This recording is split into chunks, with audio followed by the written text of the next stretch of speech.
Hi everyone, I hope you have been good. Today I just wanted to share about the joys and pains of being a trailblazer. The past 2 weeks have not been easy. I've been challenged financially, I've been challenged at work, challenged emotionally, challenged spiritually, and challenged even physically. But through it all, I've managed to come through by the grace of God. But just last week alone, I had hectic deadlines at work, and in the midst of that, on Saturday I had two sessions that I needed to engage in, and I needed to speak.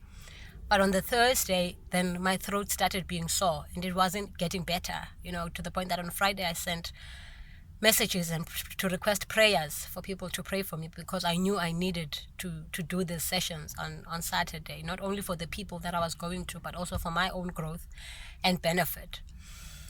On Friday, then, I'm still at work and still busy, going through all these things, that everything has just gone wrong, what could possibly go wrong. Then my sister sent me a message to say that she has failed her Board 1 exam. At that moment, all I could think of was to let her know that I loved her, and I asked her if she wanted me to call, and she said no. And I was okay with that and understood it very, very well. So on Saturday, I got up. I wasn't very well, but I still knew that I needed to go and be where I needed to be and serve, actually. So I drove, and the grace of God was with me. We had a wonderful time on Saturday. I was impacted so much and empowered by the people I was sharing with over the weekend. I came back on Sunday still very sickly and very, very tired. And I got home and I slept. And when I woke up from my nap, then it hit me. My sister had failed her Board 1 exam. At that moment, I wept for her. I wept for her because I knew exactly how much failure can impact you as a person.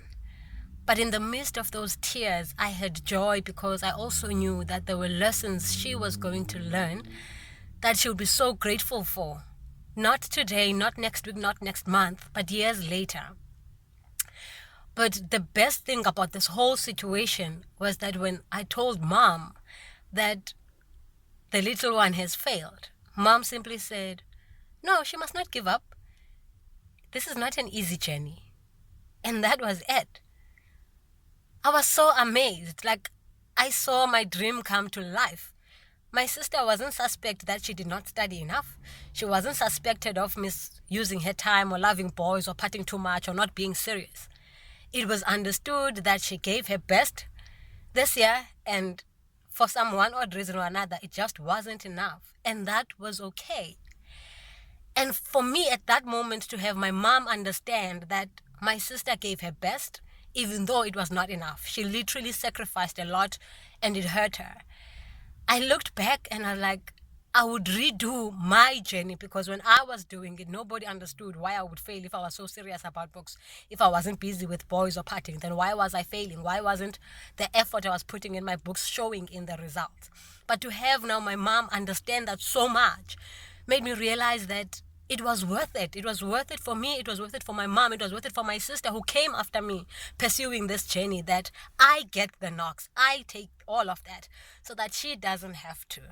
So similarly with your goal and your dream, you might be the trailblazer. You might be the one who has to take the knocks, who might be misunderstood. But continue, push on, because there is a reward for it. Remember, there is power within you. Your dream is not only for you, it's for generations to come. Love you very much.